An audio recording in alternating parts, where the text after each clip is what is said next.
வணக்கம் அன்பு நண்பர்களே, இன்றைய ஆயுதெழுத்து நிகழ்ச்சிக்கு உங்களை அன்போடு வரவேற்கிறேன். இதற்கு முன்னால் நிறைய முறை பேசிய தலைப்பு தான், பேசிய விவாதம் தான். ஆனாலும் கூட மீண்டும் ஒரு முக்கியத்துவம் பெற்றிருக்கிறது. அதற்கான காரணம், இதுவரை பெண்களுடைய ஆடை கட்டுப்பாடு பற்றி, பெண்களுடைய சுய ஒழுக்கம் பற்றி, பெண்கள் எப்படி நடந்து கொள்ள வேண்டும் என்பது பற்றியெல்லாம் ஆண்கள் பேசிக் கொண்டிருந்தார்கள். அது அதிகமான விமர்சனங்களுக்கு உள்ளானது. இது ஒரு ஆணாதிக்கத்துடைய வெளிப்பாடு என்று ஒரு குறிப்பிட்ட கருத்து சொல்லப்பட்டது. ஆனால் இம்முறை தேசியவாத காங்கிரஸ் கட்சியுடைய முக்கியமான பிரமுகரும் அந்த மாநில மகளிர் ஆணையத்துடைய முக்கியமான பிரமுகருமான ஆசா மிர்ஜே ஒரு கருத்தை தெரிவித்திருக்கிறார். டெல்லியில் நடந்த பாலியல் பலாத்காரத்தை குறிப்பிட்டும், மும்பையில் நடந்த ஒரு பாலியல் பலாத்காரத்தை குறிப்பிட்டும், அங்கு அந்த பெண்கள் அந்த நேரத்தில் இல்லாமல் இருந்தால், அந்த காலம் போன காலத்தில் இரவு நேரத்தில் செல்லாமல் இருந்தால், ஆண் நண்பர்களோடு செல்லாமல் இருந்தால், ஒரு கவர்ச்சியான அடுத்தவர்களை தூண்டும்படியான ஆடை அணியாமல் இருந்தால் இது போன்ற விபரீதங்கள் ஏற்பட்டிருக்காது என்று பாதிக்கப்பட்டவர்களை குற்றம் சாட்டுவது மட்டுமல்லாமல், அந்த துணியில் மட்டுமல்லாமல் பெண்கள் எப்படி நடந்து கொள்ள வேண்டும் என்று ஒரு மிகப்பெரிய பட்டியலை வெளியிட்டிருக்கிறார். ஒரு தரப்பினர் இது ஒரு தாயுள்ளத்தோடு சொல்லப்பட்ட விஷயம், ஒரு தாய் தன்னுடைய மகள் எப்படி ஆடை உடுத்த வேண்டும் என்று நிச்சயமாக சொல்வாள், தன்னுடைய பெண் பத்திரமாக வீடு திரும்ப வேண்டும் என்பது அவருடைய எதிர்பார்ப்பாக இருக்கும் என்று தாயுள்ளத்தோடு சொல்லப்பட்ட கருத்து என்று ஒரு பார்வை. இன்னொரு பார்வை, ஆணாதிக்கம் என்பது ஆண்களிடம் மட்டும்தான் இருக்க வேண்டும் என்பதில்லை, அந்த சிந்தனையின் தாக்கம் கடுமையாக பெண்களிடம் கூட இருக்கும். அதனுடைய வெளிப்பாடுதான் இந்த ஆசா மிர்ஜேயோட கருத்து என்று சொல்லப்படுகிறது. பெண்களுடைய சுய கட்டுப்பாடு அவசியமா அல்லது அவர் ஒரு உரிமை சார்ந்த விஷயமா என்பது பற்றிதான் இன்றைய ஆயுதெழுத்து நிகழ்ச்சியை நாம் விவாதிக்க இருக்கிறோம். இந்த விவாதத்தில் நம்முடைய வழக்கறிஞர் திருமதி பத்மா அவர்கள் நம்முடன் இணைந்திருக்கிறார். அதே போல கவிஞர் திருமதி சல்மா அவர்கள் நம்முடன் இணைந்திருக்கிறார். இவர்கள் மட்டுமல்லாமல் பாடகியான அனிதா குப்புசாமி அவர்கள் நம்முடன் இணைந்திருக்கிறார். நான் முதல்ல கவிஞர் சல்மாட்ட ஆரம்பிக்க விரும்புறேன். நம்ம நிகழ்ச்சி ஆரம்பிக்கிறதுக்கு முன்னாடி நம்ம பேசிக்கிட்ட மாதிரி இந்த தலைப்புன்னு வந்தா நீங்களும் வந்துடுறீங்க, நானும் வந்துடுறேன், அந்த மாதிரி ஒரு நிகழ்ச்சி ஆகி போச்சு. ஏற்கனவே பலமுறை பேசின விஷயமா இருந்தாலும் கூட நான் முன்னுரையில சொன்ன மாதிரி ஒரு மிக முக்கியமான ஒரு வித்தியாசம் இருக்குது இந்த பிரச்சனைக்கான ஒரு தூண்டுதலுக்கான காரணம். இந்த தலைப்புல இதற்கு முன்னால் நிறைய ஆண்கள் சொல்லிட்டு இருந்தாங்க. நம்ம ஜம்மு காஷ்மீர் முதல்வர் உமர் அப்துல்லாவுடைய தந்தை ஃபருக் அப்துல்லா சொல்லியிருந்தாரு, நம்ம ஒரு பெண்ணை ஒரு உதவியாளரை நியமிக்கனா கூட ரொம்ப பயப்படணும் போல தெரியுது, காலம் அப்படி போயிடுச்சு, ஏன்னா ஆளாளுக்கு புகார் கொடுக்க கிளம்பிடுறாங்கன்னு சொல்லி இந்த மாதிரி நிறைய விமர்சனங்கள் வந்துச்சு. ஆனா இந்த முறை பெண்கள் எப்படி ஆடை அணிய வேண்டும் என்று நான் சொல்லவில்லை, இன்னொரு சொல்லல, ஒரு பெண்ணே சொல்லியிருக்கார், குறிப்பாக மகளிர் ஆணைய பிரமுகர் சொல்லியிருக்கார். இது எப்படி நீங்க பாக்குறீங்க? இது நீங்க முன்னாடியே சொன்னது மாதிரிதான், இது ஆணாதிக்கத்தினுடைய தாக்கம் ஒவ்வொரு அது பெண்ணிட்டே இருக்கு. அது ஆணுடைய மனசுல மட்டும் இருக்கக்கூடிய ஒரு கருத்தா நான் பார்க்கல. அது பெண்ணுக்கு அது அந்த அளவுக்கு ஆழமா வேறொன்று இருக்கிறதா இந்த கருத்தின் மூலமா நம்ம பார்க்க முடியுது. பொதுவா இந்த கருத்துக்கள்லாம் தொடர்ந்து ஆண்கள் சொல்றப்பவும் பெண்கள் சொல்றப்பவும் நமக்கு வரக்கூடிய ஒரு கேள்வி என்னன்னா, மகாத்மா காந்தி அவர்கள் ஒரு விடுதலைங்கிறத எப்படி குறியீட்டா சொன்னாருன்னு நம்ம எல்லாருக்குமே தெரியும். ஒரு பெண் எப்படி நடு இரவுல தைரியமா வெளியில நடமானாலும் அதுதான் உண்மையான விடுதலை அப்படிங்கறத எதனால அவர் வழியிட்டு சொன்னாருங்கிறத அவங்க யாருமே யோசிக்கிறதுல ஏன்னா அது ஒரு சமூக அடுக்குல எந்த அளவுக்கு ஆணாக இருந்தாலும் பெண்ணாக இருந்தாலும் சரி, பெண்ணை வீட்டுக்குள்ள இருக்கக்கூடிய ஒரு பொருளாவே, வீடுதான் அவளுடைய இடம், ஸ்பேஸ்ங்கிறது அதுதான். அதை தாண்டி அவ வெளியில போறது, அது எந்த நேரத்துல போகணும், அது எப்போ ஏன் போகக்கூடாதுங்கிற காரணங்களை தொடர்ந்து உருவாக்குறாங்களே ஒழிய அது ஏன் அந்த குற்றம் நடக்குது, ஏன் நடக்க கூடாது, அப்ப பாதிக்கப்படக்கூடிய பெண்ணுக்கு நம்ம இது போன்ற அறிவுரைகள் சொல்றது மூலமா இத்தனை காலம் போராடி பெற்ற விடுதலைய நம்ம திரும்ப வேணான்னு சொல்லிட்டு திரும்ப அந்த பெண்களை வீட்டுக்குள்ளதான் நம்ம வைக்க போறோமா, இப்படிப்பட்ட கேள்விகள் உருவாது. இப்ப நம்ம பல நாடுகளை நம்ம பாக்குறோம், இரவு 1 மணிக்கோ 2 மணிக்கோ பெண்கள் தங்களுடைய வேலையில முடிச்சுட்டு தனியா நடந்து தெருவுல போக முடியுது. அப்ப அதெல்லாம் பாக்குறப்போ இங்க கம்பேர் பண்ணி பாக்குறப்போ நம்ம அதை போக முடியாத ஒரு ஸ்பேஸ், பெண்களுக்கு ஒரு வெளி, அப்படி பொதுவெளி பாதுகாப்பு இல்லாம இருக்குன்னா அந்த போகாதன்னு சொல்றதை விட்டுட்டு போக முடியுங்கிற ஒரு நிலையை உருவாக்குறத பத்தி நம்ம யாரும் பேசுறது இல்ல, சிந்திக்கிறது இல்ல. நமக்கே ஒரு அவசரம், எப்பவுமே வீட்டுக்குள்ள எல்லாருமே இருக்கலாம், நீங்க காலேஜுக்கு போக வேணா, வேலைக்கு போக வேணா, எல்லாமே வீட்டுக்குள்ள இருங்க அப்படின்னு சொல்லலாம். ஆனா ஒரு அவசரத்துக்கு ஒரு பெண் நடுராத்திரியில போக வேண்டிய கட்டாயம், யாருக்கும் உடம்பு சரியில்லை அல்லது வேற வழி இல்லாம அந்த பெண் போக வேண்டிய ஒரு கட்டாயம் இருந்ததுன்னா அப்ப அந்த இடத்துல அவளுடைய பாதுகாப்பை யாரும் உறுதி செய்ய முடியாது அப்படின்னா அப்ப என்ன மாதிரியான ஒரு நிலை சமூகம் இந்த சமூகம் வாழ்ந்துகிட்டு இருக்கு அப்படிங்கிற ஒரு கேள்வி நம்ம எதை பத்தி சிந்திக்கணும்னா, இந்த மாற்றங்களை எப்படி உருவாக்கணும்னு சிந்திக்கணுமே ஒழிய இல்ல நம்ம வீட்டுக்குள்ள இருந்துகிட்டா இதெல்லாம் நடக்காது அப்படின்னு நம்ம பேசுறது ரொம்ப மிக பிற்போக்கான பழமை வாய்ந்த ஒரு மனசுல இருக்கக்கூடிய நோய்க்கூறு தான் நான் சொல்லுவேன். விமர்சனமா இருக்கு. முக்கியமான கேள்வி நான் திருமதி பத்மா அவர்கிட்ட எடுத்து போக விரும்புறேன். டாக்டர் பத்மா அவங்கள்ட்ட என்ன சொன்னாங்க, ஒரு முக்கியமான விஷயம் என்ன சொன்னாங்க, அதுல பாத்தீங்கன்னா இது இன்னைக்கு நேற்று எழுந்த விஷயம் கிடையாது. மகாத்மா காந்தி சொல்றாரு ஒரு விடுதலை அப்படிங்கிற ஒரு சுதந்திரம் அப்படிங்கிறது என்ன அப்படின்னா ராத்திரியில 12 மணிக்கு உடம்பெல்லாம் நகையை போட்டு ஒரு பொண்ணு வந்து போயிட்டு பத்திரமா வீடு திரும்பி வந்தா தான் சுதந்திரம். அவ்வளவு பழைய கருத்து. நம்ம காந்தி கண்ட கனவையே கேள்விக்குள்ளாக்க போறோமா? நம்ம வந்து எப்படி போகணும், எப்போ போகணும், யாரோட போகணும், துணைக்கு 4 போலீஸ் வச்சுட்டு போகணும், இல்லாட்டி அண்ணனை கூட்டு போகணும், இல்லாட்டி வீட்டுக்காரோட போகணும், இப்படி போனா தான் போகணும். அவங்க சொன்ன மாதிரி ஒரு ஆத்திர அவசரத்துக்கு போகணுங்கிற இல்லாம ஏன் அவங்க விருப்பப்பட்டா கூட போக முடியுமே? ராத்திரி 12 மணிக்கு ஒரு வாக்கிங் போகணும் ஆசத்து ஒரு காலாறு நடப்பு நினைச்சு தோடக்கூடாதா? பெண்ணா இருந்தா ஆணா இருந்தா 12 மணிக்கு வெளியே நடக்கலாம், பெண்ணா இருந்தா நடக்கக்கூடாதா? அதாவது பெண்களுடைய வளர்ச்சியை பாத்தீங்கன்னா இன்னைக்கு 100% நல்ல வளர்ச்சியில இருக்கிறாங்க. பெண்களுடைய கல்வியாக இருக்கட்டும், பெண்களுடைய வளர்ச்சியா இருக்கட்டும், அவங்களுடைய வேலை வாய்ப்பா இருக்கட்டும், எல்லா இடத்துலயும் பெண்கள் இப்போ நீக்கமர நிறைஞ்சு இருக்கிறாங்க. இன்னைக்கு ஆண்களுடைய எண்ணிக்கையை பாத்தீங்கன்னா மிக குறைவாக இருக்கு. சட்டமன்றத்துல வேணா மிக குறைவாக இருக்கலாம். மற்ற இடத்துல நீங்க பெண்களை எல்லாம் பார்க்க போகும்போது பாத்தீங்கன்னா இன்னைக்கு நாங்க கோர்ட்ல உட்கார்ந்து இருக்கும்போது பார்க்கும்போது ஃபுல் பெஞ்சில உட்கார்ந்து இருக்கும்போது 10 ஆண்கள் உட்கார்ந்து இருந்தா இந்த பக்கம் 15 பெண்கள் உட்கார்ந்து இருக்கிறாங்க. அதை பார்க்கும்போது நானே ரொம்ப மகிழ்ச்சியா இருந்தது. ஆக இன்னைக்கு இந்த பெஞ்சுக்குள்ள உட்கார்ந்து இருக்கும்போது பெண்களுடைய வளர்ச்சி ரொம்ப அதிகமாக இருக்கு அப்படின்னும் அவ்வளவு வேகமா முன்னேறி இருக்காங்க. அப்படி முன்னேறி இருக்கிற காலகட்டத்துல இருக்கும்போது பெண்கள் ஆண்களோட மிக நெருக்கமாக பழகுற கட்டாயமும் ஏற்படுது. அப்படி மிக நெருக்கமான கட்டாயம் ஏற்படும் போது கண்டிப்பாக அங்க ஒருத்தர் பக்கத்துல உட்கார்ந்து இருக்கும் போது அவங்களுக்கு உள்ளார ஒரு கட்டுப்பாடு அவசியம், சுய கட்டுப்பாடு அவசியம். அதே நேரத்தில் ஆடை கட்டுப்பாடும். நீங்க சொல்றது ஒரு காதல் அப்படிங்கிற போர்வையில ஒரு உறவு ஏற்பட்டலாம், கள்ளக்காதலாக மாறலாம், ஏமாற்றப்படலாம். அது வந்து பழக்கத்தின் காரணமாக ஒரு தவறாக பயன்படுத்தி வாங்க ஒரு ஷாப்பிங் போலாம், தியேட்டருக்கு போலாம் சொல்லி வேற மாதிரி பயன்படுத்தலாம். நான் சொல்றது ஒரு கற்பழிப்பு. அந்த அம்மா குறிப்பிடக்கூடிய ஆசாம் மிர்ஜா குறிப்பிட்ட 2 சம்பவங்கள் நம்ம எல்லாருமே பாதிச்ச ஒரு சம்பவங்கள். அவங்க வந்து யாருடைய இந்த மாதிரி போல அவங்க வந்து அவங்களுடைய வேலையா போனாங்க, காதலோட போனாங்க. முகம் தெரியாத முன்பின் தெரியாத சிலர் வந்தாங்க. அப்ப என்ன சொல்றாங்க, உங்களுக்குள்ள ஒரு ஆடை கட்டுப்பாடு தான் அந்த மாதிரி இருந்திருக்காது, நீ ராத்திரில அங்க போகாம தான் இருக்காது. 11 மணிக்கு அந்த பொண்ணு அவ வந்து சினிமா பார்த்துட்டு தன்னுடைய ஆண் நண்பரோட 11 மணிக்கு வர. அதனால 11 மணிக்கு நாங்க வந்து இந்த நாட்டுல வந்து எல்லாருக்கும் பாதுகாப்பு கொடுக்கணும். பெண் வந்து அப்படிதான் நடப்பா, 11 மணிக்கு போவா, 12 மணிக்கு போவா, இரவுல வேலை செய்யறா. இன்னைக்கு பெண்கள் வந்து மெடிக்கல் ஷாப் 24 மணி நேரம் இருக்கு, ஹாஸ்பிட்டல் 24 மணி நேரம் இருக்கு, வேலைக்கு 24 மணி நேரம் 3 ஷிப்ட்லயும் வேலை பாக்குறாங்க. அந்த பெண்கள் எல்லாம் பாதுகாப்பா போகலையா? அந்த பெண்களுக்கெல்லாம் பாதுகாப்பு இல்லையா இந்த நாட்டுல? டாக்டர்ஸ் 24 மணி நேரம் வேலை பார்த்துட்டு அவங்க வீட்டுக்கு போகவில்லையா? அதே மாதிரி ஐடி டிபார்ட்மெண்ட்ல வேலை பார்க்கிற பெண்கள் 3 ஷிப்ட் போட்டுட்டு போறாங்க, அவங்க எல்லாம் பாதுகாப்பா போகலையா? அவங்க எல்லாம் பாதுகாப்பா கார்ல டிரைவர் மட்டும் 10 சொல்லி ஒரு எஸ்கார்ட்டோட போயிட்டு இருக்காங்க. கண்டிப்பாக. அப்ப அது நிலைமை என்ன காட்டுது? நிலைமை காமிக்கல. அவங்களுக்கு இரவுல 12 மணிக்கு தனியா நான் போகும்போது இந்த நாட்டுல எனக்கு அவங்களுக்கு எல்லாம் பாதுகாப்பு கொடுக்கணும் அப்படின்னு சொன்னா அது வந்து அறியாமைன்னு தான் நான் சொல்றேன். எல்லாருக்கும் போலீஸ் பாதுகாப்பு இல்ல, போலீஸ் பாதுகாப்பு யாரும் கேட்கல. சமூகத்தினுடைய பாதுகாப்பு, சமூகத்தினுடைய மனப்பான்மையில மாற்றம், இதுதான் நம்ம சமூகத்துல பாதுகாப்புங்கிறது போலீஸ் மூலமா. என்னுடைய கேள்வி ரொம்ப எளிமையானது. நான் வந்து உங்கள்கிட்ட திரும்ப வர்றதுக்கு முன்னாடி நான் அனிதா அவர்கிட்ட போக விரும்புறேன். ஒரு ஆண் ராத்திரி 12 மணிக்கு போலாம், பிரச்சனை கிடையாது, தடை கிடையாது, சிக்கல் கிடையாது, வீட்டுல யாரும் தடுக்க போறதில்ல, வெளியில எதுவும் பிரச்சனை வர போறதில்ல. ஆனா ஒரு ராத்திரி 12 மணிக்கு ஒரு பெண் போறேன்னு சொன்னா அது வந்து என்னுடைய பெண்ணா இருந்தாலும் சரி, உங்களுடைய பெண்ணா இருந்தாலும் சரி, எல்லா தகப்பனும் எல்லா தாயும் வந்து இந்நேரம் உனக்கு என்ன காலையில பாத்துலாம் சொல்றோம். ஏன், என்ன காரணம்? ஆண் போலாம், பெண் ஏன் போக முடியாது?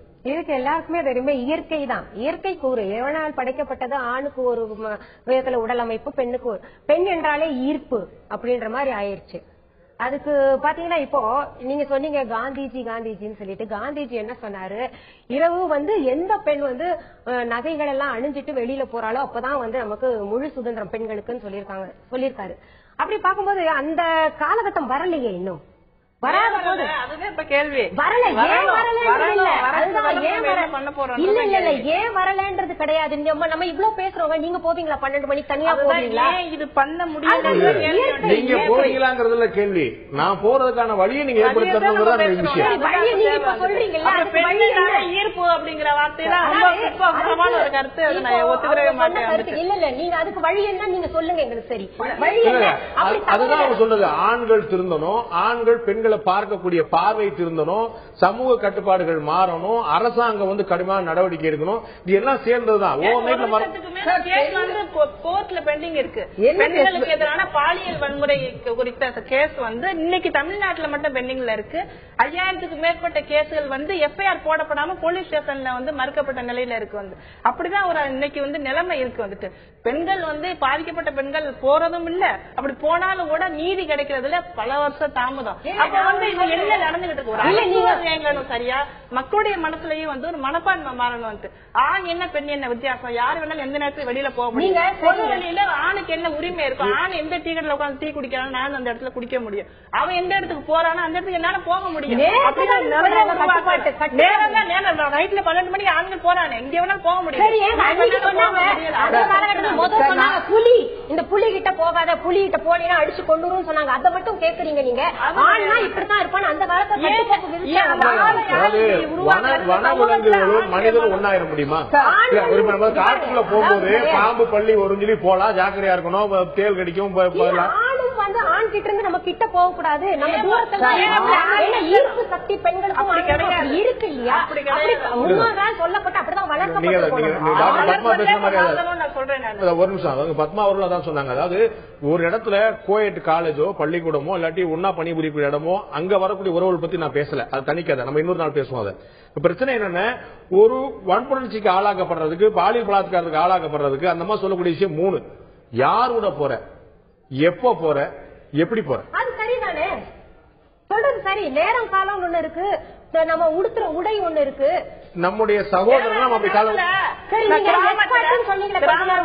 திருவள்ளுவர் என்ன சொல்லியிருக்காரு, குறள்ல அழகா சொல்லியிருக்காரு, சிறை காக்கும் காப்பு என் செய்யும் மகளிர் சிறை காக்கும் காப்பே அழகா சொல்லியிருக்காங்க. எத்தனை நீங்க சிறை போட்டாலும், எத்தனை எஸ்கார்ட் போட்டாலும், கணவன் கூட போனாலும் கூட ஒரு 10 பேர் வந்தா கும்பல்ல அந்த கணவனால என்ன செய்ய முடியும்?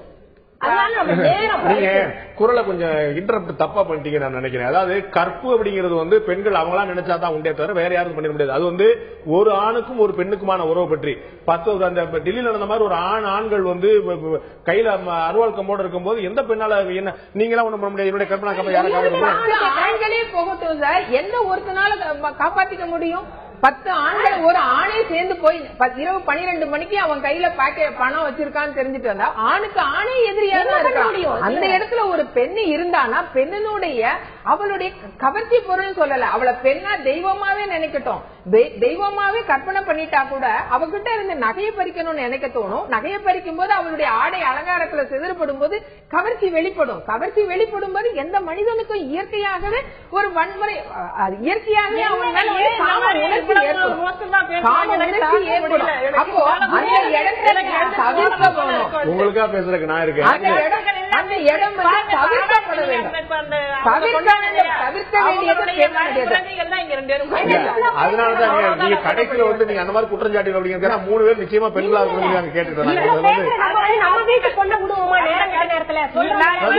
ஒரு நிமிஷம். அதாவது ஒரு நிமிஷம் சல்மா, அது ஒரு சின்ன புரிதலுக்கான முயற்சி பண்ண விரும்புறேன். அதாவது நம்ம வீட்டு பெண்களையும் அனுப்ப முடியாத நிலைமை இருக்கு அப்படிங்கறதுல எனக்கோ சல்மாக்கோ மாற்று கருத்து கிடையாது. என்னுடைய கேள்வி, ஏன் அப்படிப்பட்ட நிலைமை இருக்கு, அதை மாற்றுறதுக்கு என்ன செய்யணும்? நான் வீட்டு முடங்கி கிடக்கிறதா வழியா? உங்கள்ட்ட வரேன். நான் கேட்டவன நீங்க அதை கேள்வி கேட்க மாட்டீங்க. அதை நான் சொல்லிடுறேன். 12 மணிக்கு ஒரு ஆண் வெளியில வர்றான். வெளியில வரும்போது ஜன நடமாட்டம் எத்தனை பேர் இருப்பாங்க? தனி மனிதனா அவன் போகிறதுக்கு தைரியசாலி முடியும், ஏன் பெண்ணாலையும் முடியும். ஆனா என்ன, அவளுடைய தற்காப்புக்கு அதிகமான ஜன நடமாட்டம் இல்லாத இடத்துல போக வேண்டாம். பகல்ல அவ தனியா ஒரு தெருவுல இருக்கிற லோன்லியா இருக்கிற தெருவுல போறாளே, அதே இது இருவல ஏன் போக முடியாது அந்த சூழ்நிலை பாதி ராத்திரில இவங்களோட வீட்டுல யாருக்கும் உடம்பு சரியில்லை, இவங்க வந்து ஒரு தனிமையான இடத்துல ஒரு ஹாஸ்பிட்டல் இருக்குது, போய் அவங்களுக்கு டாக்டர் பார்க்க வேண்டி இருக்கு. அப்ப ஆகா யாரும் நம்மள இது பண்ணிடுவாங்கன்னு சொல்லிட்டு வீட்டுல உட்காந்துட்டு அது ஹாஸ்பிட்டல் பார்க்க மாட்டாங்க, டாக்டர் பார்க்க மாட்டாங்க. இன்னைக்கு எந்த பெண்ணுக்கும் அந்த மாதிரி நான் ஹாஸ்பிட்டல் போகும்போது எனக்கு ஏற்பட்டதுன்னு எந்த விதமான நிகழ்ச்சிகளும் வெளியில வரல.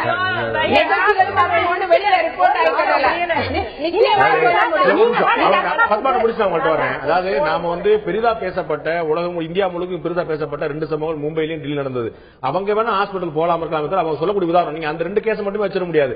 நிறைய விஷயங்கள் இருக்கு. ஒவ்வொரு நேரத்தில் ஒரு பெண்கள் ஒரு ஆத்திரவசம் வெளியே போகணும் அப்படின்னா ஒவ்வொரு நேரம் காரண காரியம் விடிஞ்சப்பறம் தான் போகணும்னா இது வந்து சமுதாயமா வேற என்னமா ஆத்திர அவசரத்துக்கு இன்னைக்கு எத்தனையோ வசதிகள் வந்து இருக்கு. சென்னையில உங்களுக்கு வந்து 24 மருத்துவமனை சங்கரன் கோயில் எங்க இருக்கு, நாகப்பட்டினம் எங்க இருக்கு, அங்க போக முடியுமா நம்ம? இன்னைக்கு நீங்க ஆம்புலன்ஸ்ல கூப்பிட்டீங்கன்னா கூப்பிட்ட உடனே உங்க வீட்டுக்கு வரக்கூடிய வசதிகள் இருக்கு. இன்னமும் நீங்க வந்து உங்க வீட்டு வசதியில செல்போன் இருக்கு. உங்க செல்போன்ல கூப்பிட்டீங்கன்னா உங்க இன்னும் வந்து 12 மணிக்கு நான் சரியா புரிய வைக்க முயற்சி பண்றேன். அதாவது நான் வந்து சுதந்திரமான கிளியா பறக்கணும்னு நினைக்கிறேன். நீங்க வந்து உங்க கூண்டு அழகுபடுத்திட்டே போற சொல்றீங்க. கட்டுப்பாடு உள்ள சுதந்திரம் வேணும். நீங்க ரெஸ்ட்ரிக்டட் ஃப்ரீடம் வேணும். கட்டுப்பாடு உள்ள சுதந்திரம்னா என்ன? இன்னைக்கு டிராபிக் போலீஸ் இங்க நிக்கிறாரு. அவரு நிக்கும் போது நான் நேராதான் போவேன் அப்படின்னு சொன்னா எத்தனை பேர் மோதுவாங்க? நின்று போகணும். அந்த இடத்துல எதிர்த்துல இருந்து வர்றாங்க நின்று போகணும். இந்த பக்கம் இருக்கிறவங்க ஒழுங்கா போகணும். இந்த உதாரணத்துல வந்து இந்த உதாரணம் புரிஞ்சுக்க. கட்டுப்பாடு உள்ள இந்த உதாரணத்துல உங்களுக்கு ஒப்புதல் இருக்கு. ரொம்ப நல்ல உதாரணம் சொல்லிட்டு தான் நீங்க சந்தோஷப்படுறீங்க இல்லையா? அங்க வந்து ஒரு சிக்னல் இருக்கு, 2 சிக்னல் இருக்கு, இங்க போக கூடாது. எல்லாமே ஒரு விதிமுறை எல்லாமே.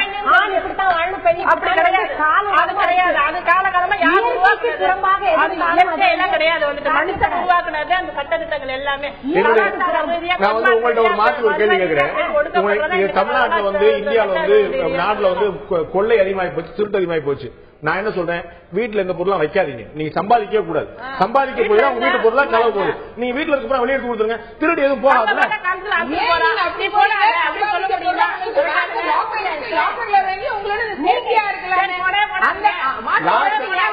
லாக்கர்ல வச்சிருக்கேன். இல்ல பெண்களை தூக்கி வைக்க பொருள் இல்ல, பொருள் அதே பாரதியார் தான் சொன்னாரு. ஆசையை நான் குறைக்க சொன்னேன், ஆடையை குறைக்க சொல்லவில்லைன்னு அதே பாரதியார் தான் சொன்னாரு. ஆசையை தானே குறைக்க சொன்னேன், ஆடையை குறைக்க சொல்லல. ஆடையை குறைச்சதுனாலதான் இன்னைக்கு இத்தனை அவலங்களும் வந்து இருக்குது.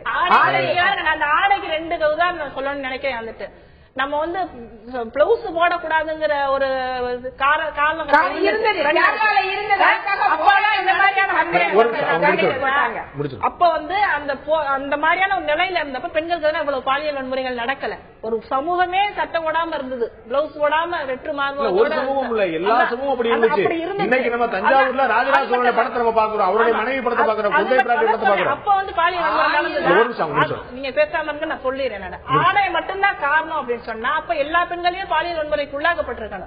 ஆனா அந்த மாதிரியான பார்வை அப்ப இல்ல சமூகத்துல. அந்த மாதிரி யாரும் அந்த மாதிரி அங்கேயே பாதிக்கப்படல. அதே போல இன்னைக்கு கூட கிராமங்கள்ல பல பெண்கள் வந்துட்டு வயசானவங்களோ அல்லது மற்றவங்களோ வந்துட்டு ஒரே படித்துறையில குளிக்கிறத பாக்குறோம். அந்த அறவோட ஆடையோட அவங்க குளிக்கிறதோ அதோட வீட்டுக்கு திரும்புறதையோ பிளவுஸ் போடாம இருக்க இன்னைக்கு நடைமுறையில இருக்கு வந்துட்டு.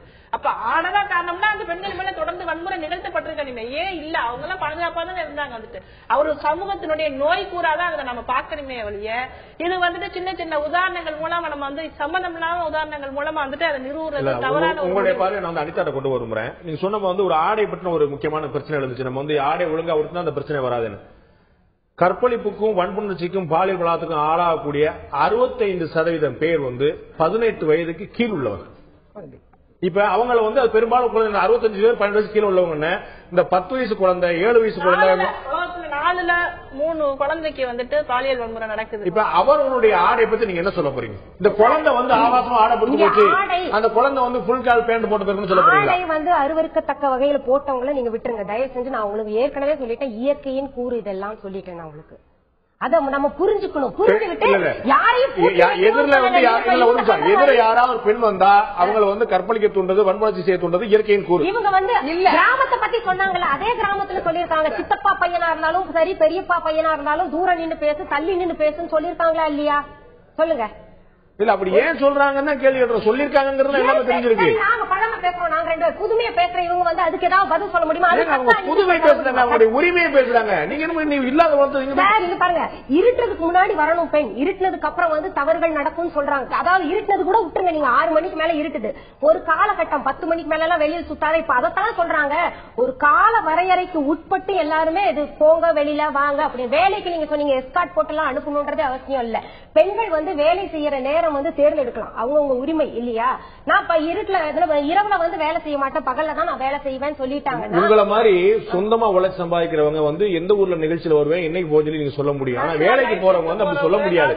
நைட் ஷூட் வரணும் சொல்லி கால் சென்டர்ல சொன்னாங்கன்னா தீபாவளி சொன்னாங்கன்னா வேலையா வாழ்க்கையா முடிவு பண்ணி அதாவது நம்ம யதார்த்தத்தை புரிஞ்சு வாழணும் சார். நீங்க பாருங்க, கச்சேரி முடிச்சுட்டு நாங்க பாண்டிச்சேரியில இருந்தே நானும் என் வீட்டுக்கார் வரேன். எனக்கு வீட்டுக்கார் இருக்காருன்னு தெம்புல நான் வரலாம், ஆனா கூட என் வீட்டுக்கார்ட்ட சொல்லிடுவேன் இரவு நேரத்துல நான் பயணம் பண்ண மாட்டேன் கார்ல. இவர் சொல்லுவாரு நான் தான் இருக்கேன் திட்டத்துல, கிட்ட இருந்தா கூட நான் வரமாட்டேன் உங்க கூட இரவு நேரத்துல பயணம். ஏன்னா தற்காப்பு பெண்கள் எல்லாருமே நம்ம எப்படி பேசணுங்கிறது அந்த பிரச்சனை. ஏன் இப்படி இருக்கு,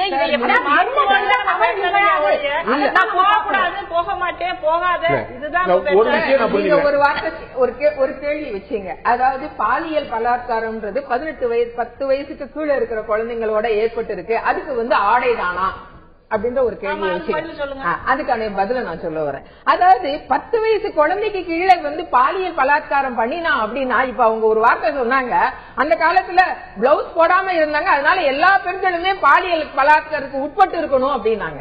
அது உட்படுத்தப்பட முடியுமா? அது மாதிரி குழந்தைங்க எல்லா குழந்தைங்களுமா இன்னைக்கு நாட்டுல பாலியல் பலாத்காரம் போட்டுட்டு இருக்காங்க 10 வயசுக்கு கீழே வந்து. எப்போ ஒரு மனிதனுக்கு அவனுடைய சுற்றமும் சூலமும் அவனுக்கு பாலியல உணர்ச்சியை தூண்டக்கூடிய விதத்தில் அவனுக்கு இருக்கும்போது அந்த கட்டுப்பாடை மீறி அவன் செயல்படுறான். அப்படியாப்பட்ட நேரத்தை தவிர்க்கணுமே ஒழிய அந்த சந்தர்ப்பத்தை அவனுக்கு உருவாக்க கூடாது என்பதுதான் முக்கியமான காரணமே ஒழிய குழந்தைக்கு அந்த சந்தர்ப்பத்தை எல்லாம் உருவாக்கி கொடுக்க கூடாது. அந்த குழந்தை வெளியில போகும்போது இன்னாரு இப்படி இருப்பாங்க, இந்த மாதிரி தனிமையில இருக்க கூடாது அப்படின்றத கட்டுப்பாடை கொண்டு வரணும்ன்றதுதான் முக்கியமே ஒழிய அதனால எல்லா குழந்தைகளும். தமிழகத்துல ஒரு 2-3 வருஷத்துக்கு முன்னாடி பள்ளிக்கூட குழந்தைகள் வந்து கடத்தப்படுறது அதிகரிச்சது. நம்ம என்ன செஞ்சிருக்கணும், இனிமே யாரும் பள்ளிக்கூடத்துக்கு குழந்தைகள் அனுப்ப வேண்டாம். ஏன்னா குழந்தைகள் அனுப்புனா வந்து கடத்திட்டு போயிடறாங்க. ஆம்பளை பையனா பொம்பளை பையனா பள்ளிக்கூடத்துக்கு அனுப்ப வேண்டாம். வெயில்ல போனா அலர்ஜி, அதனால யாரும் வீட்டை விட்டு வெளியில வீட்டுக்குள்ளார இருங்கன்னு சொல்ல வேண்டிய. எல்லாருக்கும் வயிற்றுல சாப்பிட்டா டைரியா வரும், அதனால சாப்பிடாதீங்கன்னு சொல்லிடுவோம். நீங்க சொல்றீங்க, நான் சொல்லல. நீங்க தான் சொல்லிட்டு இருக்கீங்க. ஆடையே போடாதவங்களா இருந்ததுனால அதனால எல்லாருமே பாலியல் பலாத்காரத்துக்கு உட்பட்டு இருக்கணும் அப்படின்றீங்க. இருக்கிற 1% 2% யூ ஆர் எக்ஸாஜரேட்டிங். நீங்க ரொம்ப அதை பெரிதுபடுத்தி காமிக்கிறீங்க. எப்போதுமே இயற்கையில வந்து 1% 2% எப்போதுமே எந்த ஒரு டெஸ்டா இருக்கட்டும், சமுதாயத்தில் இருக்கிற நடவடிக்கையா இருக்கட்டும், ஒரு 10% ஃபெயிலியர் இருக்கதான் செய்யும். அந்த 10% நீங்க எக்ஸாஜரேட் பண்றதுனால மீதி இருக்கிற 90% இந்த 10% தான் பெருசு பெருசு பெருசுன்னு நினைச்சு இந்த சமுதாயத்துல மாற்றத்தை உருவாக்குறேன்னு சொல்லிட்டு அழிவை கொண்டு வந்து இருக்காங்க. எல்லா இடத்துலயும் 10% எரர் இஸ் அக்செப்டட். ஆனா அந்த 10% நீங்க எக்ஸாஜரேட் பண்றதுனாலதான் இதனுடைய விளைவு. 10% கற்பனைக்குள்ள நடந்தால் ஏற்றுக்கொள்ளலாம், அதுக்கு மேல போனா அவர் தப்பா வந்து புரிஞ்சுக்கிறோமா? இல்ல, 10% போனவையும் தண்டிக்கிறதுக்கு சட்டம் இருக்கிறது. சட்டம் இருக்குது, சட்டம் வந்து இருக்கிறது. சர்மாட்ட கொண்டு போறோம். இவ்வளவு வருத்தப்பட வேண்டிய விஷயம் இல்ல. எனக்கு ஒரு கேள்வி இருக்கு. அதுல பாத்தீங்கன்னா நம்ம வந்து அவங்க சொன்ன ஒரு ரொம்ப லாஜிக்கலான ஒரு பாயிண்ட் இருக்கு. இந்தியால கற்பழிப்புகள், வன்முறைகள், பெண்களுக்கு எதிரான குற்றங்கள் நடக்கக்கூடிய சதவீதம் பாக்குறாங்க. 1000 பேருக்கு 1,00,000 பேருக்கு கணக்குல பார்த்தா இந்தியாவில் நடக்கக்கூடிய குற்றங்களின் அளவு வந்து 1.8%. சுவிட்சர்லாந்து, நம்ம மேலை நாடுகள் சொல்லக்கூடிய சுவிட்சர்லாந்து நடக்கக்கூடிய குற்றங்கள் எண்ணிக்கை வந்து 7.1%. அமெரிக்காவில் நடக்கக்கூடிய குற்றங்கள் எண்ணிக்கை 27.3%. லண்டன்ல, நியூயார்க், லண்டன்ல, பிரிட்டன் நடக்கக்கூடிய குற்றங்கள் எண்ணிக்கை வந்து 28.8%. உள்ளேயே ஒற்றை இலக்கத்தில் இருக்கக்கூடிய எண்ணிக்கை, அதுவும் கிட்டத்தட்ட 1.8 இருக்கக்கூடிய எண்ணிக்கை இந்தியாவுடையது. 1000 பேருக்கு 1,00,000 பேருக்கு ஒப்பிட்டா. அப்ப இருக்கிறதுலயே பாதுகாப்பான ஒரு நாடா இருக்கக்கூடிய இந்தியாவை நம்ம வந்து பெண்களுக்கு எதிராக எல்லாரும் பாயிறாங்க அப்படிங்கிற மாதிரியான ஒரு ஏற்ப ஒரு தவறான எண்ணத்தை நம்ம வந்து சித்தரிச்சிட்டோமா? நீங்க சொன்ன புள்ளி விவரம் வந்து நான் எப்பவும் சொல்லக்கூடிய ஒண்ணு. ஏன்னா இது எனக்கும் தெரிஞ்ச ஒரு விஷயம். பல நாடுகள்ல இந்த அனுபவங்களை நான் வந்து கேட்டு வந்திருக்கேன். முதல்ல வந்து இந்தியாவுல பதிவு செய்யப்படக்கூடிய குற்றங்கள், பதிவு செய்யப்படாத குற்றங்கள் அப்படி பார்க்கணும். பதிவு செய்யப்படக்கூடிய குற்றங்கள் தான் நமக்கு தெரியும். பதிவு செய்யப்படாத குற்றங்களுக்கான காரணம், பின்னணி எல்லாமே நமக்கு தெரியும். ஒரு பெண் வந்து இது மாதிரி எனக்கு நடந்துருச்சுன்னு சொல்லி போலீஸ் ஸ்டேஷனுக்கு ஏறிட்டா அந்த பெண்ணை வந்து இந்த சமூகம் நடத்துற விதம் நமக்கு எல்லாருக்குமே தெரியும். மிக மோசமா அவள் நடத்தப்படுவா. அவளை பாக்குற விதம் வேற, அவள் கல்யாணம் நடக்காது. பல்வேறு விதமான காரணங்கள் இருக்கு. வந்து அவன் அவமானகரமான சின்னம். அவன் மேல அந்த குற்றம் இல்ல, அது ஆண்மை பண்ணினாலும் கூட அவன் மேல அந்த குற்றம் சுமத்தி பாப்பாங்க. பாருங்க, தனியா நீயே போன, அதனால அவனுக்கு நடந்தது, அப்படின்னு சொல்லி அவளை குற்றவாளியா மாத்துறதுக்கு இந்த சமூகம் பார்க்க ஆரம்பிச்சிடும். அப்போ பதிவு செய்யப்படாத குற்றங்களை நம்ம ஒரு பக்கம் பார்க்கலாம், அது ஒண்ணு. ஆனா எல்லா நாடுகள்லயுமே இந்த பிரச்சனை இருந்துகிட்டு தான் இருக்கு. அவங்க சின்ன பிரச்சனையா இருந்தாலும் உடனடியாக பெண்களுக்கான ரைட்ஸ் இருக்கு, அவேர்னஸ் இருக்கு, உடனடியாக அவங்க காவல் நிலையத்தை அணுகிறதோ எஃப்ஐஆர் போடுறதோ கோர்ட்டுக்கு போறதோ நடக்குது. பலாத்காரங்கிறது எல்லா நாட்டிலயும் இருக்கக்கூடிய ஒண்ணு. ஆனால் இந்த பாலியல் பலாத்காரம் கூட்டு வன்புணர்ச்சிங்கிறது இந்தியாவிலதான் அதிகம். மற்ற நாடுகள் அந்த மாதிரி நடந்ததா நான் கேள்விப்பட்டதே கிடையாது. அப்போ இந்த பாலியல் கூட்டு வன்புணர்ச்சி எதுல இருந்து உருவாது, எந்த மாதிரியான நோய்க்கூறு இந்த சமூகத்துல இருக்கு, இதனுடைய காரணம் என்ன, இந்த அடிப்படை காரணத்தை நம்ம எப்படி களையிறது, இப்படிப்பட்ட விஷயங்களை பத்தி நம்ம யோசிக்க வேண்டிய தருணம் அது. அது மட்டும் இல்லாம நம்ம இன்னைக்கு நடக்கக்கூடிய குற்றங்கள் எல்லாம் உலகம் உள்ள பெண்களுக்கு எதிராக நடக்கக்கூடிய குற்றங்கள் எல்லாத்தையும் ஒட்டுமொத்தமா வச்சு பாக்குறப்போ இந்தியா மட்டும் இல்ல, அமெரிக்கா மட்டும் இல்ல, சுவிஸ் மட்டும் இல்ல, ஸ்வீடன் மட்டும் இல்ல, எல்லா நாட்டிலுமே பெண்களுக்கு எதிரான ஒரு கருத்து மனோபாவம், பெண்ணை மோசமாகவும் நடத்தக்கூடிய, அவளை கீழ்த்தரமாக நினைக்கக்கூடிய ஒரு மனப்பான்மை அந்த உலகம் முழுக்க இருக்கு. பெண்ணை ஒரு அப்ஜெக்டிவா பார்க்கக்கூடிய ஒரு நிலைமை இன்னைக்கு இருக்கு. மற்ற நாடுகள்லாம் நடக்கிறதுக்கான காரணம் அதை விட அதிகம் ரொம்ப குறைவான எண்ணிக்கையில இந்தியா நடக்குன்னு சொல்லும்போது ஒரு முக்கியமான வாதத்தை வைக்கிறீங்க. எவ்வளவு குற்றங்கள் அங்க பதிவாகுது, இந்தியாவில் எவ்வளவு குற்றங்கள் பதிவாகுதுன்னு சொன்னீங்க. இன்னொரு முக்கியமான புள்ளி நான் வச்சிருக்கேன். நான் சொன்னதுல ஐநாவுடைய அறிக்கை, அமெரிக்காவில் பெண்களுக்கு எதிரான குற்றங்கள் 16% மட்டுமே பதிவாகிறது என்று சொல்லியிருக்கிறது. அப்படியானால் அங்க இருக்கக்கூடிய புள்ளிவிவரங்கள் என்ன? பெண்களின் சுய கட்டுப்பாடு அவசியமா அல்லது அவரவருடைய உரிமையா என்பது பற்றி இன்றைய ஆயுதத்து நிகழ்ச்சியில் பேசிக் கொண்டிருக்கிறோம். இடைவெளிக்கு முன்னால் மிக முக்கியமான புள்ளிவிவரம் வந்தது. உலக நாடுகளில் பெரும்பாலான முன்னேறிய நாடுகள் என்று சொல்லப்படும் நாடுகளில், மேற்கத்திய நாடுகளில் நடக்கக்கூடிய பெண்களுக்கு எதிரான குற்றங்களை விட இந்தியாவில் எண்ணிக்கை ரீதியில் மட்டுமல்ல சதவீத ரீதியிலும் கூட மிக குறைவான குற்றங்கள் நடந்திருக்கின்றன பெண்களுக்கு எதிராக. அதற்கு ஒரு முக்கியமான வாதத்தை முன்வைத்தார் சல்மா. அது அவர்கள் எவ்வளவு குற்றங்கள் பதிவாகிறது என்பதை மிக முக்கியமாக பார்க்க வேண்டும். அதற்கான புள்ளிவரத்தை தான் நான் இடைவெளிக்கு முன்னால் சொன்னேன். அந்த புள்ளிவரம் என்னுடைய இதுல ஐநாவுடைய அறிக்கை, அமெரிக்காவில் நடக்கக்கூடிய பெண்களுக்கு எதிரான குற்றங்கள் பற்றி ஐநா அறிக்கையில் 16% குற்றங்கள் தான் பதிவாகிறது என்று சொல்லியிருக்காங்க. உங்களுடைய கணிப்பு இந்தியாவில் அவ்வளவு மோசமா இருக்காது நான் நினைக்கிறேன். நான் இந்த புள்ளி விவர கணக்கெல்லாம் நான் விட்டுருவோம். என்ன பொறுத்த அளவுக்கு எந்த நாடா இருந்தாலும் சரி, பெண்களுக்கு எதிரான ஒரு மனநிலை எல்லா ஆண்களிடையும் இருக்குங்கிறது தான் முக்கியமான ஒரு விஷயம். அதை தான் நான் இங்க வலியுறுத்த விரும்புறேன். பெண்ணை உடலா பார்க்கக்கூடிய ஒரு சொசைட்டி எல்லா இடத்துலயும் மனநிலை இருக்கு. அதுதான் இன்னைக்கு வரைக்கும் பெண்ணை அடிக்கிறதுக்கோ அல்லது பாலியல் வன்முறைக்கு உள்ளாக்குறதுக்கோ, இன்னைக்கு அமெரிக்காவுக்கு ஒரு அதிபர் பெண் வர முடியலங்கிறதுக்கு காரணமாவும் பின்னணியாவும் அதுதான் இருக்கு. பெண்ணை ஏத்துக்கிறதுக்கு எந்த சமூகமும் தயாரா இல்ல. ஆணாதிக்க சமூகம் எல்லா இடத்துலயுமே இருக்கு. இப்போ எல்லா நாட்டிலயுமே பெண்ணியோங்கிற ஒரு இந்தியாவில் ஆணாதிக்கம் இல்ல. ஏன்னா நம்ம கிட்டத்தட்ட 40 வருஷம் முன்னாடியே பெண்ணை பிரதமரை ஏத்துக்கிட்டோம். இல்ல இந்த நாடு அதான் மத்த நாடை விட இந்த நாடு பரவாயில்ல. இந்த நாடு ஸ்ரீலங்காவும் பாகிஸ்தானும் பரவாயில்ல. அது அமெரிக்கா போன்ற ஒரு பெரிய நாட்டுல அதிபரா ஏத்துக்கிறதுக்கு பெண்ணை தயாரா இல்லங்கிறதா இங்க இருக்கக்கூடிய நிலைமை. அதான் நம்ம என்ன நினைக்கிறோம்னா, பெண்ணை இங்க மட்டும் நல்லா நடத்துறாங்க, அங்க நல்லா நடத்துறாங்க அப்படிங்கறதெல்லாம் பிரச்சனை இல்லை.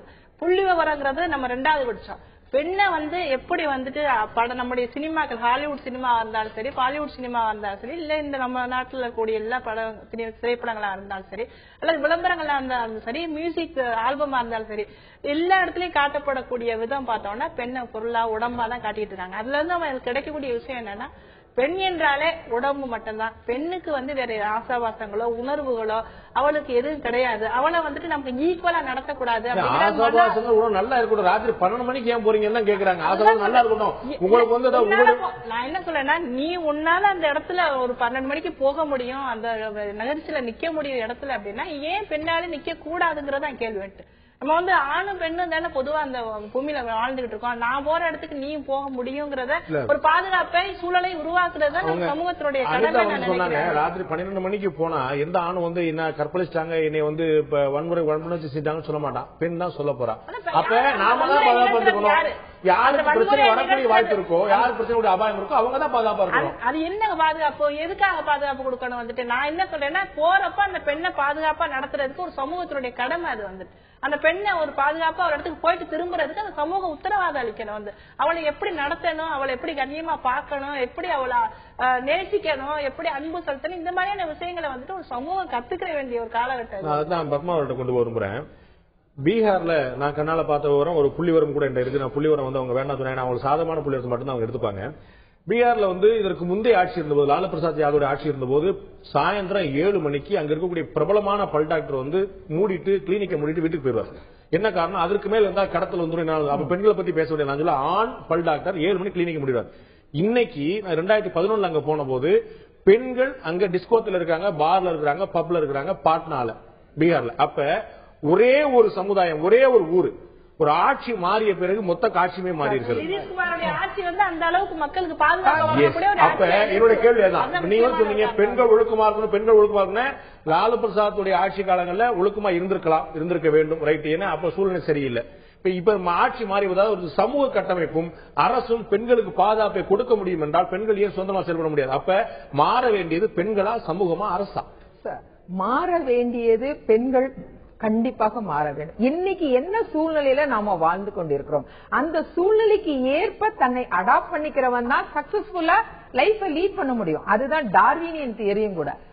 சக்சஸ்ஃபுல்லா யாரு அந்த சூழ்நிலைக்கு ஏற்றவாறு தன்னை அடாப்ட் பண்ணிக்கிறானோ அந்த ஸ்பீசிஸ் தான் அடுத்த ஜெனரேஷன் வரைக்கும் போயிட்டு இருக்கும். அதே மாதிரிதான் இதுவும். பெண்கள் இந்த காலகட்டத்துக்கு எத்தனை மாதிரியான மாற்றங்கள் ஏற்படுதோ அந்த மாற்றங்களுக்கு ஏற்றவாறு தன்னை அவர் தயார்படுத்திக் கொண்டு இருக்கும். இன்னைக்கு அவர் சொன்னது உயிரினங்கள் பத்தி, வலிமை உள்ளதை எஞ்சும் அப்படிங்கிறது அது உயிரினங்கள் பத்தினது. மனிதன் எப்ப அடுத்த பரிணாம தடைய போறான்? அடுத்த பரிணாமன்றது இவனுடைய நாகரிக வளர்ச்சியில இருந்துதான். இன்னைக்கு பரிணாம வளர்ச்சி நடந்து மாற்றம் நாகரிகம் கிடையாது, திட்டம் வந்துடுறீங்க. அதாவது இன்னைக்கு மத்திய பிரதேச மினிஸ்டர் சொல்லியிருக்காரு, தமிழ்நாட்டுக்குள்ளார என்ன சொல்லியிருக்காரு, இந்தியாவிலேயே புண்ணியம், பாரதமே ஒரு புண்ணியமான பூமி, அதுலயும் தமிழ்நாட்டுல பாத்தீங்கன்னா அதிகமான வழக்குகளே கிடையாது பாலியல் குற்றம். எங்க மத்திய பிரதேசத்தை விட பார்க்கும்போது இங்க தமிழ்நாட்டுல மிக கம்மியா இருக்கு. அவர் சொல்ற ரெண்டே காரணம் என்னன்னா, பெண்கள் அதிகமாக, இப்ப நம்ம சல்மா உட்கார்ந்து இருக்கிற மாதிரி பெண்கள் தங்களுடைய உடம்பை போத்தி கொண்டு இருக்கிறார்கள். அதை பார்த்துட்டதுனாலதான் பாலியல் வன்முறைகளே இங்க குறைவாக இருக்கிறது ஒரு அமைச்சர் சொல்லி இருக்காரு பேப்பர். அருமையான பாயிண்ட். நான் சொல்றேன், எல்லாருமே இனிமே முக்காடு போட்டுருவோம், எல்லாருமே இனிமே வீட்டுக்கு வெளியே போவாங்க. நான் 2 மணிக்கு போறேங்க, நான் பாதுகாப்பா போயிட்டு வந்துருவேன். நீங்க போட்டுட்டு போறீங்களா? எப்போ சார் நீங்க உங்களுடைய கண்ணோட்டம் ஆணுக்கு பெண் ஈக்குவல் சொல்லிட்டு இருக்கீங்க. Whether they are equal in their physics, அவங்களுடைய பாடி ஃபிட்னஸ் ஈக்குவலா இருக்கிறாங்க இல்லையே? அவங்களுடைய அழகுல ஈக்குவலா இருக்கிறாங்களா? ஆணும் பெண்ணும் ஈக்குவலா இருக்கிறாங்களா? ஆண்கள் அழகா இருக்காங்க. இல்ல, ஆண்கள் ஸ்மார்ட்னு தான் சொல்லுவாங்க, பெண்களை ஸ்மார்ட்னு சொல்ல முடியாது. பாலியல் வன்முறை எப்போது ஏற்படுகிறது? ஒரு ஆணும் பெண்ணும் தனிமையில இருக்கும்போதோ அல்லது அவளுக்கு சூழ்நிலைகள் அதுக்கு ஏற்ற மாதிரி இருக்கும்போதோ அவளுடைய செக்ஸ் ஹார்மோன்ஸ் செக்ரியேட் ஆகிறதுனால ஏற்படுது. அந்த மாதிரியான காலகட்டத்தை உருவாக்க வேண்டாம். அதை உருவாக்குறதுனாலதான் பாலியல் பலாத்காரமே ஏற்படுது. இந்த பிரச்சனைக்கு நான் உங்கள்ட்ட கேட்ட திரும்ப நான் அனிதாட்ட கேட்க விரும்புறேன். அதாவது இந்த மாதிரி பிரச்சனை வருது அப்படின்னா, நம்ம ஏற்கனவே சொன்ன மாதிரி குழந்தைகளுக்கு எங்க இந்த மாதிரி பிரச்சனை ஏற்படுது, நம்ம அதுதான் கேட்டோம். இப்போ ஆண் அவனுடைய எண்ணத்துல புத்தி மாறி இருக்கான், அவன் பேதலிச்சு போயிருக்கான், அவனை தூண்டுற மாதிரி நீ ஆடை அணியாதுன்னு சொன்னா குழந்தைகளுக்கு என்ன ஆயிப்போச்சு, இல்ல கிராமங்கள் என்ன ஆயிப்போச்சு, நம்ம அப்படி பார்த்தா அதுதான் அவங்க கேட்டாங்க. ஒரு ஆண் ஒரு இடத்துக்கு தவறான எண்ணத்தோட போறான், அந்த இடத்துல மற்றவங்க எல்லாம் பாதுகாப்பா இருக்காங்க. பாதுகாப்பா இல்லாத மனநிலை அந்த குழந்தைக்கு தான் இருக்கும். அதை பயன்படுத்திக்கிறான், சந்தர்ப்ப சூழ்நிலையை பயன்படுத்திக் கொள்கிறான். அந்த இடத்துல பாத்தீங்கன்னா அந்த குழந்தை ஆடை சொல்லல, நான் தான் சொல்றேன் ஆடை கிடையாது, இயற்கை. நான் ஆரம்பத்திலேயே உங்களுக்கு முதவே சொல்லிட்டேன். ஒரு தவறான எண்ணத்தோட ஒரு இடத்துக்கு போகும்போது மற்ற பெண்கள் எல்லாம் பாதுகாப்பா இருக்காங்க, அந்த குழந்தைக்கு தான் ஒண்ணுமே தெரியாது பாவம். அந்த குழந்தை சீக்கிரத்துல அவன் அடைஞ்சிடலாம். குழந்தைய மேல பாலியல் வன்முறை செலுத்துறது ஒரு சாதாரண மனுஷனா இல்ல மனநோயாளி? அவனுக்கு சட்டப்படி நீங்க இப்படி பேசணும். தவறுன்னு நான் சுட்டி காட்டல, 100% அவன் செய்தது மிகப்பெரிய கொடுமை.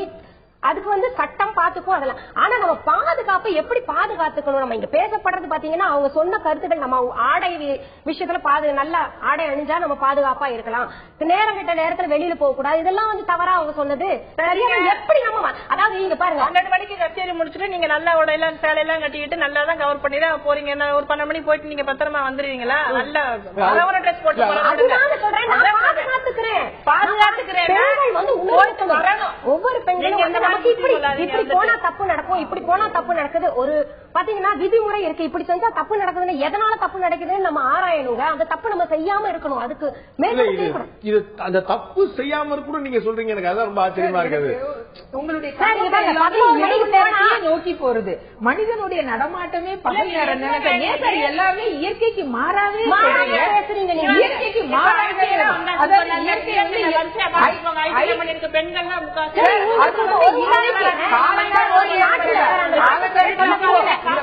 நண்பர்களோட போறா, ஒரு பெண் நம்பிதான் போறா. இந்த காலகட்டத்துல பாத்தீங்கன்னா உரசிட்டு உட்கார்றது ஆண்களோட நண்பர், ஆண் பெண் வித்தியாசம் கிடையாதுன்னு சொல்றீங்களே, பேதம் பார்க்காம பழகுறாங்க, அப்படி இருக்கலாம் இப்படி இருக்கலாம் சொல்றீங்க.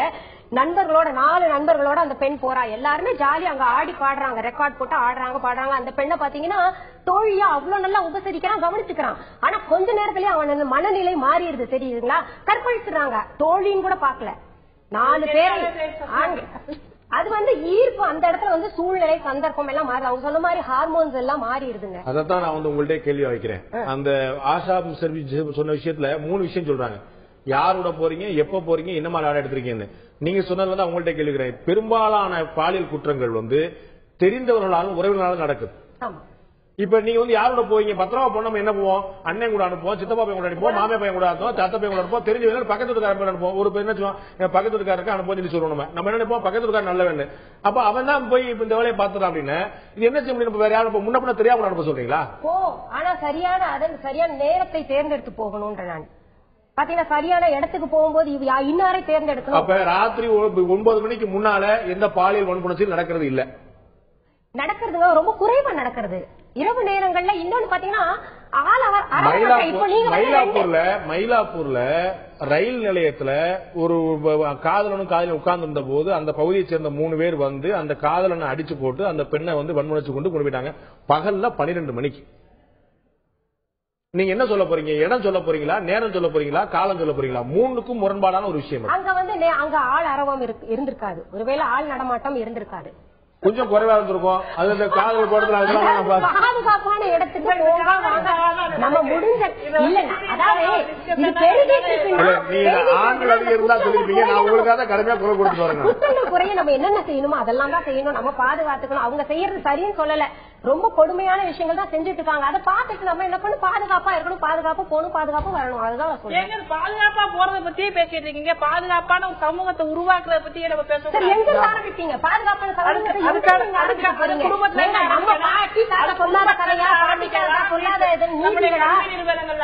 நம்முடைய சமூக அமைப்புல உருவாக்கலாம், சினிமாவில பார்க்கலாம், அல்லது மீடியாவில இருந்து உருவாக்கலாம். எவ்வளவு விஷயங்கள் பெண்ணுக்கு எதிரான தொடர்ந்து வலியுறுத்திக்கிட்டு இருக்கு. மானுடைய மனசுல பெண்ணை பத்தி தவறான கருத்துக்களை உருவாக்கிட்டு இருக்கு. பெண்ணை ஒரு சமூகமா உருவாக்கிட்டு இருக்கு இந்த சமூகம்.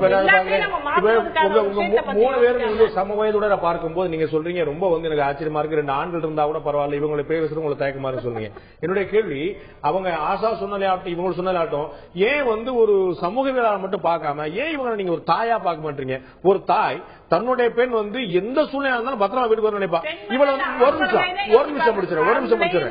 இல்ல தாப்பனா வச்சுக்கோங்களேன், தாப்பனோ பெண்ணோ பையன் பொண்ணை வந்து வெளியே போனா நான் வந்து சமூகம் கெட்டு கிடக்கா, எனக்கு பெண் சுதந்திரம் வேணும், என் பொண்ணு எப்படினாலும் போயிட்டு வருவா, என்ன அதை பாத்துன்னு சொல்லிட்டு அவர் புரட்சி பண்ண விரும்புவாளா, இல்லாட்டி அந்த தாய் தன்னுடைய குழந்தை பத்திரமா வீடு திரும்ப நினைப்பாளா? நான் சொல்றேன், நீங்க யாரு பேசாம இருந்தீங்கன்னா நான் பேசுறேன், இல்லன்னா எனக்கு தாங்க முடியல. இப்ப நான் என்ன சொல்றேன்னா, ஒரு தாயோ தந்தையோ தன்னுடைய குழந்தை, அது ஆணா இருந்தாலும் சரி பெண்ணா இருந்தாலும் சரி நேரத்துக்கு வீடு திரும்பணும்ன்றது ஒரு அக்கறை வந்துட்டு, அது அன்பினுடைய வெளிப்பாடு, அது வந்து இயல்பான ஒரு விஷயம். ஆனா ஒரு பெண் வந்து வெளியில போயிட்டு பாதுகாப்பு இல்லாத ஒரு நிலையில பாலியல் வன்புணர்ச்சிக்கு ஆளாக்கப்படுறான்னா அப்ப அந்த சமூகத்தினுடைய குற்றமா அதை பார்க்கணும். அந்த சமூகம் ஏன் இப்படி இருக்கு, பெண்ணை ஏன் சரியா வளர்ப்ப ஒரு பாதுகாப்பான ஒரு நிலையை ஏன் நம்ம உருவாக்கலன்னு சொல்லி சமூகத்தை எப்படி மாத்தலாம் அப்படிதான் நம்ம யோசிக்கணுமே ஒழிய பொண்ணு போகவே வேணாம் அப்படின்னு சொல்லி வீட்டுக்குள்ள வச்சுக்கிறேன் வச்சுன்னா அது அப்பா அம்மா எவ்வளவு நாளைக்கு அந்த மாதிரி பாதுகாத்துட்டே இருக்க முடியும். அந்த பெண்ணுக்கு ஒரு ஐடிலயோ அல்லது கால் சென்டர்லயோ வேலை கிடைச்சுன்னா அவன் நைட்ல போய் தான் ஆகணும். அப்ப வந்து அதுக்காக அவங்க வந்துட்டு அனுப்பாம இருக்க முடியாது. ஏன்னா நம்ம இன்னைக்கு பெண்ணுடைய வளர்ச்சி, பெண்ணுடைய போராட்டம் இவ்வளவு வளர்ச்சி வந்திருக்குன்னு சொன்னா எல்லாம் பேர போராடி பெற்ற விஷயம். அந்த விஷயத்தெல்லாம் நம்ம வேணாம், என்னுடைய பாதுகாப்பு முக்கியம், நான் வீட்டுக்குள்ளதான் இருக்குவேன், போக மாட்டேன் வேலைக்குன்னு சொல்றது வந்துட்டு பிற்போக்குத்தனமான விஷயத்தை நோக்கி நம்ம திரும்ப போறோம். இந்த வார்த்தையை தான் நான் கேட்க விரும்புறேன். எதை சொன்னாலும் உடனே நீங்க ஏன் வந்து பிற்போக்குத்தனம், நீ வந்து ஒரு காட்டுறாண்டி, நீ வந்து என்னைய மூடிட்டே இருக்க சொல்றியா, நான் வந்து வீட்டுல உட்கார்ந்து எல்லா விமர்சனங்களும் மாற்றுக்கிறதுக்கு உள்ளாது. பெண்கள் எப்படி ஆடைங்கிறது மட்டும் அந்த விமர்சனம் பண்ணாலே கோவமாயிருக்கு. எப்படி சொல்ல போச்சு? பெண் உரிமை, பெண் சுதந்திரம் வேணும்னு இத்தனை வருஷமா எத்தனையோ பேர் போராடி வாங்கின விஷயம் அது. இப்பதான் ஓரளவுக்கு பெண் வெளியில வர வேண்டிய ஒரு கட்டாயத்துல இருக்கா, வேலைக்கு போறா, எல்லா விஷயங்களும் கிடைச்சிட்டு இருக்கு. இந்த சமயத்துல இல்ல உனக்கு பாலியல் வன்முறை நடக்கும், நீ வீட்டுக்குள்ள இருன்னு சொல்றது எந்த வகையில நியாயமா இருக்க முடியுங்கிறது என்னுடைய முதல் கேள்வி. இரண்டாவது கேள்வி வந்து பாதுகாப்புடைய சமூகத்தை உருவாக்கணுமா இல்ல வீட்டுக்குள்ள இருக்கணுமா, இது இரண்டாவது கேள்வி. பாதுகாப்பை நம்ம எப்படி உருவாக்கலாம், இந்த பெண்ணை எப்படி வந்துட்டு சமமா நடத்துறதுக்கு இந்த சமூகம் கத்துக்கிறணும், அதை எப்படி நம்ம கற்றுக் கொடுக்கறது, சமூகத்தினுடைய மனநிலையில எப்படி மாற்றத்தை உருவாக்குறது, பெண்ணை தெய்வமாவும் பார்க்க வேணாம் அல்லது வேற மாதிரி பார்க்க வேணாம், அவளை மனுஷியா பாக்குறதுக்கு, உணர்வுள்ள ஒரு மனுஷியா பாக்குறதுக்கு இந்த சமூகத்துக்கு நம்ம எப்படி கத்துக் கொடுக்க போறோம், இதுதான் நம்ம இப்ப நம்ம செய்ய வேண்டிய விஷயம். ஒரு கேள்வியா நிச்சயமா இருக்கும். பட் உங்க சக நண்பர்களா இருக்கக்கூடிய 2 பெண்களுடைய பார்வை அப்படிதான் இருக்கிறது முக்கியமான விஷயம். பொதுமக்களுடைய பார்வை எப்படியா இருக்கிற ஒரு கேள்வி எழுப்பியிருந்தோம். பெண்களுடைய குற்றங்கள், பெண்களுக்கு எதிரான குற்றங்கள் குறைவதற்கான காரணம் பெண்களுக்கு சுய கட்டுப்பாடு அவசியமா அப்படி கேட்டிருந்தோம். இந்த குற்றங்களை குறைக்க பெண்களுக்கு கட்டுப்பாடு, சுய கட்டுப்பாடு அவசியமா என்ற கேள்விக்கு மக்களுடைய கருத்து என்னவாக இருந்தது அதை பார்க்கலாம் இப்போது.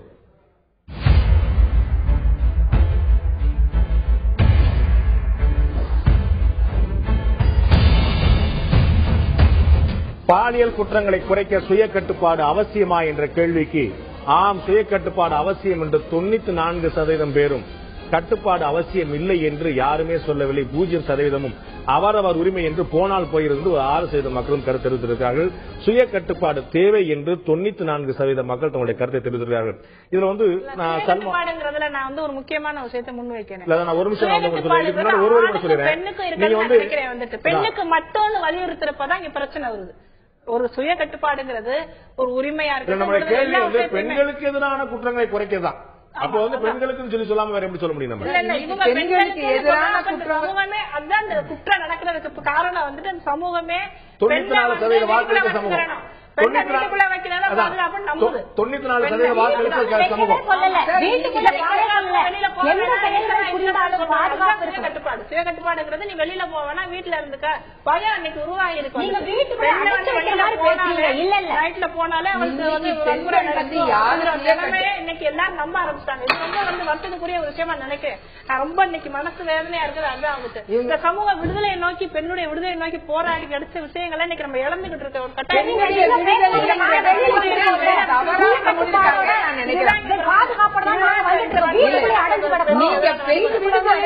நீங்க தவறா சொல்றீங்க. அறிவு, அவளுடைய அறிவு தான். அதனால அவள் வந்து பாலியல் பலாத்காரத்துக்கு உட்படுறான்றது அதை வந்து நீங்க ஒரு வன்முறைக்கு உள்ளாக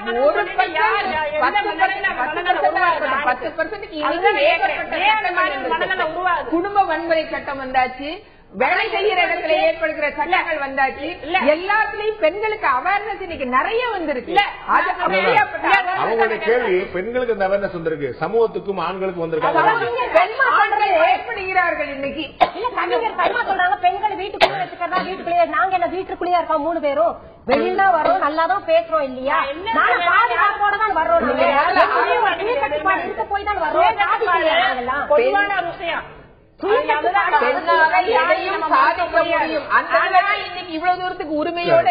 பெண்களால் எல்லாத்தையும் சாதிக்க முடியும் அப்படிங்கிற யாருக்கு இந்த மாற்று கருத்து இருக்க முடியாது.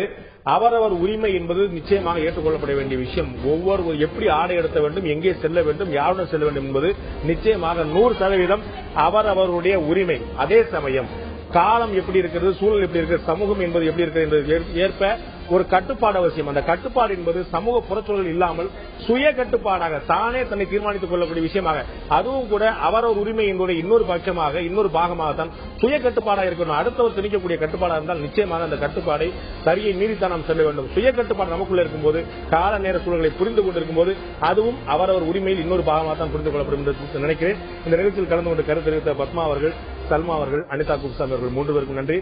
பார்த்த உங்களுக்கும் நன்றி நண்பர்களே. மீண்டும் இன்னொரு நிகழ்ச்சியில் சந்திப்போம். அதுவரை நன்றி, வணக்கம்.